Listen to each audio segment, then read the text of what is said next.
Hamjambo kina mama, hamjambo wazee. Oh gosh, kwani wazee mko 2%? Hamjambo vijana, Kanairo mko poa? Asante sana. Ninafurahi sana kuwa hapa na nitaanza kwa kumtambua dada yangu Mheshimiwa Mama Esther Passaris, a very hard-working woman. I'm so proud of you and the work you've been doing here in Nairobi. Ninawatambua pia waheshimiwa wabunge la kitaifa, Mheshimiwa Mama Dago, rafiki yangu Beatrice Elachi, Mheshimiwa Kamene, Mama County wa Machakos, Mheshimiwa Omwami mwenyewe Beatrice Adagala wa Vihiga, waheshimiwa MCS ambao wako hapa na watambua sana, na dada zetu ambao wamewania viti vya kuchaguliwa na wakashinda, tunawaenzi sana. Na wenzetu nominated, we know you're doing a good job, keep pushing it. Na nyinyi ndio mmekaribia kuongeza hizo numbers, wale nominated, so push the envelope. Pia nawatambua wakilishi wa Koko Hookers wakiongozwa na Mabel Rubadiri, na kina mama wazee vijana wa Nairobi. I would like to start by congratulating the Nairobi County Member of Parliament, Mheshimiwa Esther Passaris, for this very forward-looking initiative of buying and distributing 2,208 Koko cookers that we are launching today. I want to believe, and I have heard my sisters here saying, they are inspired to extend this to their constituencies like Mama Dago na dada zangu hapa women reps kupeleka kwa counties zao. We all agree that cooking is a fundamental part of life. Yet billions of people do not have the luxury of safe meal preparation. Instead, they depend on polluting, open fires, or inefficient climate-harming stoves to cook their daily meals, emitting over 120 megatons of climate pollutants every year. I want to laud my sister Passaris for spending your GAF money for a very worthy and timely cause. Na kusema kwa wakati huu, mimi nimekuwa woman rep katika Narok County miaka 10.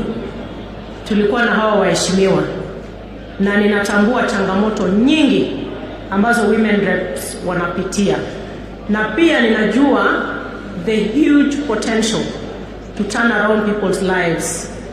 With what Mheshimiwa Elachi cannot do with the CDF, women reps can step in to turn the socio-economic aspects of our people's lives, like this initiative today, which is not just about cooking, but also carbon emissions reduction in our country, and this is what we need to do. And I want to say that I have listened to the cries of the women reps that the monies have not been released yet, not to mention that we laud the government through His Excellency the President for doing the increment that was done, and we know it's not enough. We need to increase more, but also that it should be released in a timely fashion so that it can attend to the needs of our people.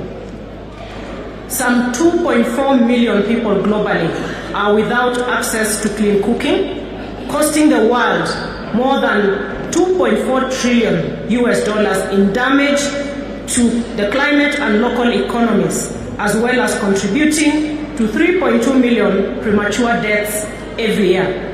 Lack of access to clean cooking is also a major threat to nature, climate and sustainable livelihoods, considering that up to 34% of wood fuel is harvested.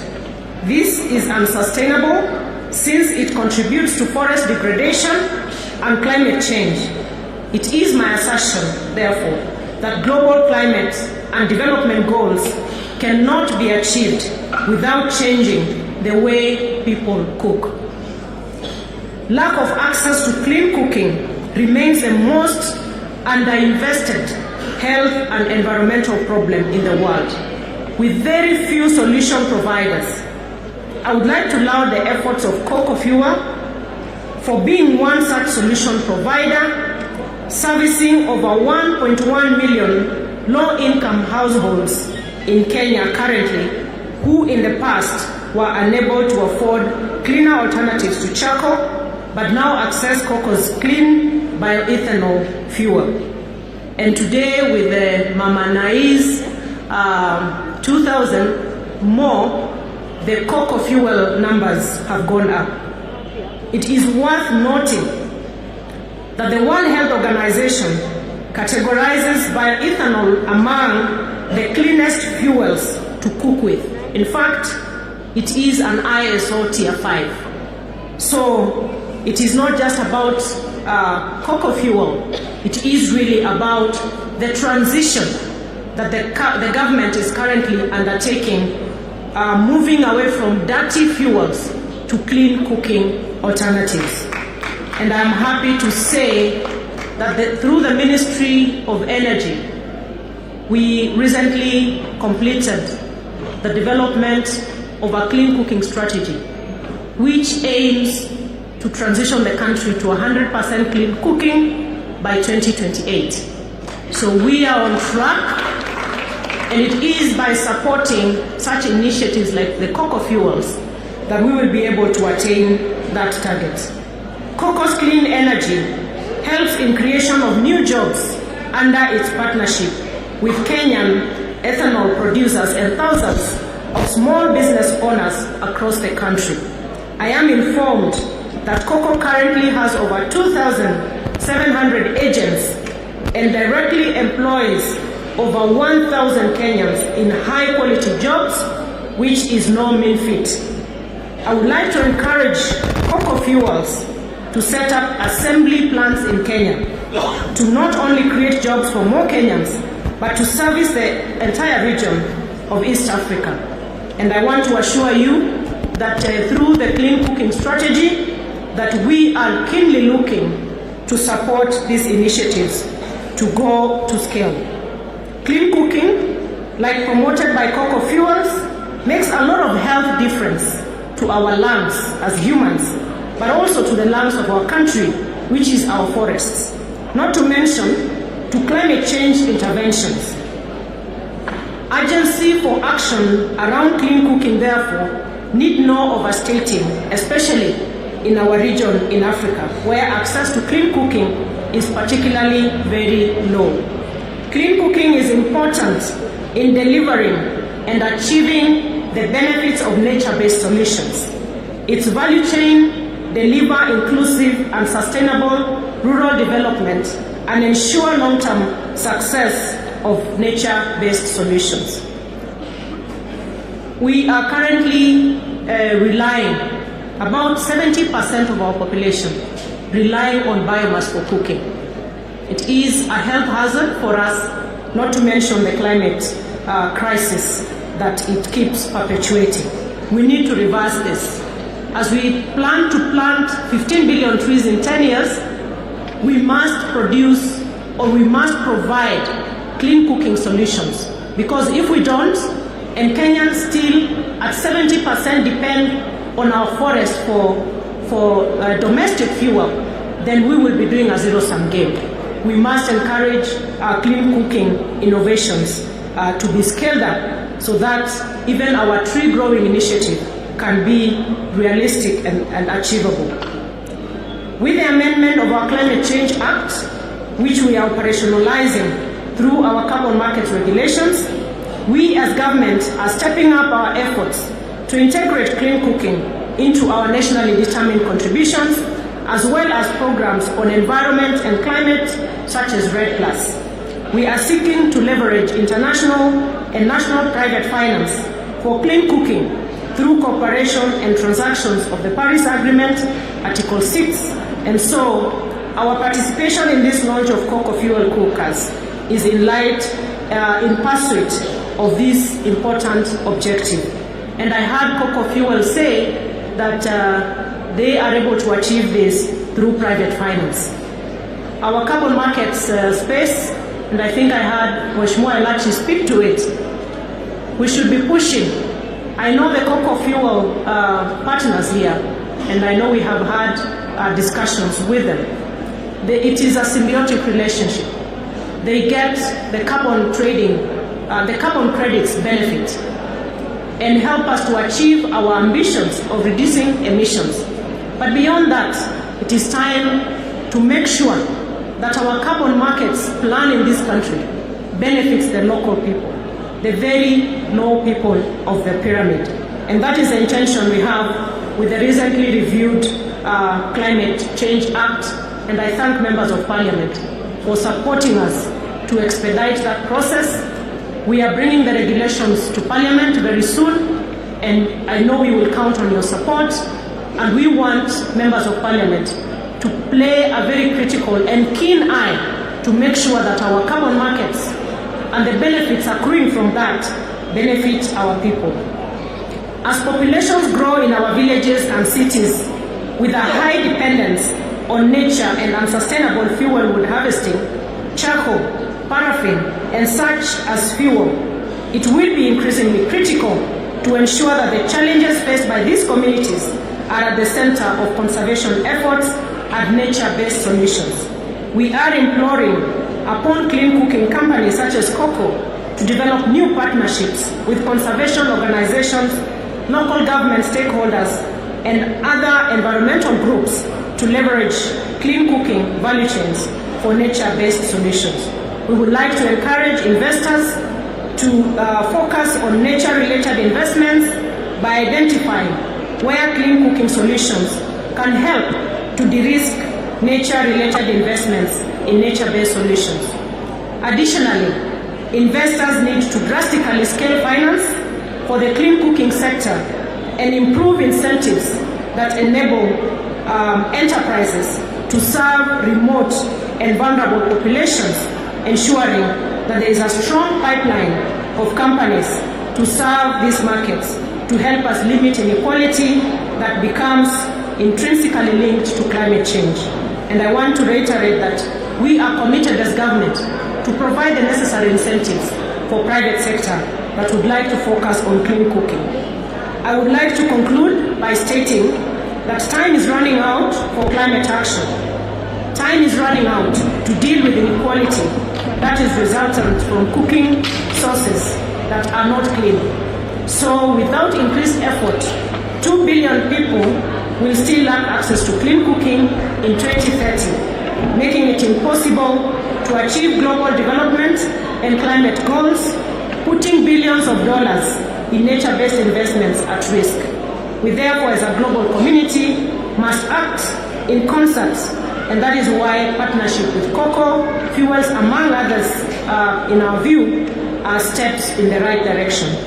Congratulations on this launch, and my very, very best wishes in this endeavor, and once again to really congratulate Mheshimiwa Pasaris na kusema ya kwamba wananchi tuweze kusupport viongozi wetu, na ninampongeza Mheshimiwa Pasaris.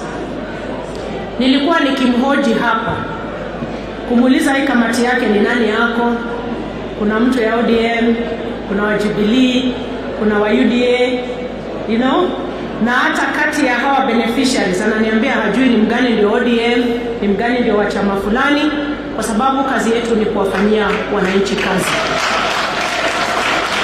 Na mimi kama waziri nimekuja hapa kwa sababu ya nia ya kuhakikisha kwamba ile miradi tunatunga katika serikali kuu inafaidi kila mtu bila ya kuchagua ni wa upande upi.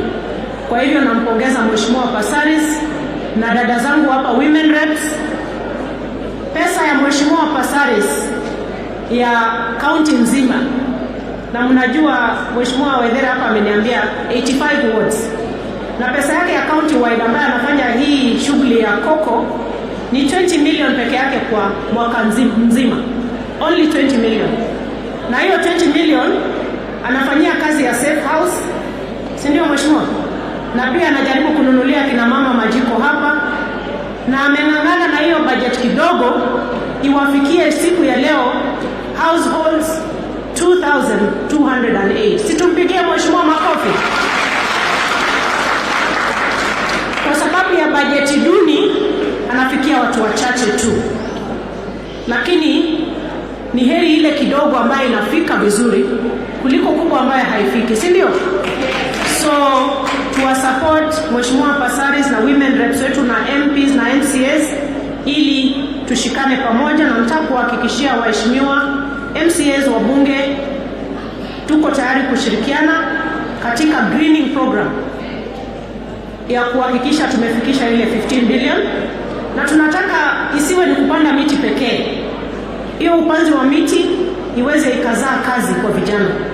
Kwa hivyo tuko na program ya Green Army na tutashirikiana na viongozi wote ili kuweza kuwaleta vijana wa kutusaidia kufikisha hiyo intention ya kuweka miti 15 billion ambayo itapunguza mambo ya ukame, itapunguza mambo ya mafuriko, El Nino ambayo tunaona hapa. Tukiweza kupanda miti kila mmoja wetu itatusaidia katika kufikia hiyo lengo. Kwa haya machache, watu wa Nairobi, nimefurahi kuwa hapa na nawatakia Krismasi njema ya heri na baraka, na tuifanye kwa kadri sawa, si ndio? Twende Krismasi tusherekee na tumshukuru Mwenyezi Mungu kwa mwaka ambaye ametuelekeza. Asanteni sana na Mungu awabariki.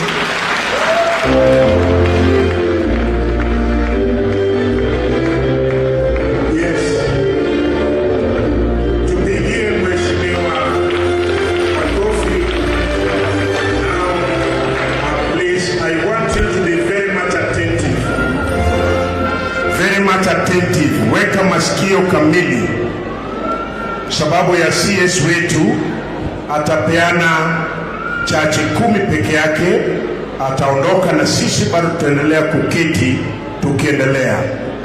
Beverly Silisia kutoka Westlands. Beverly Silisia kutoka Westlands. George Omondi kutoka Westlands.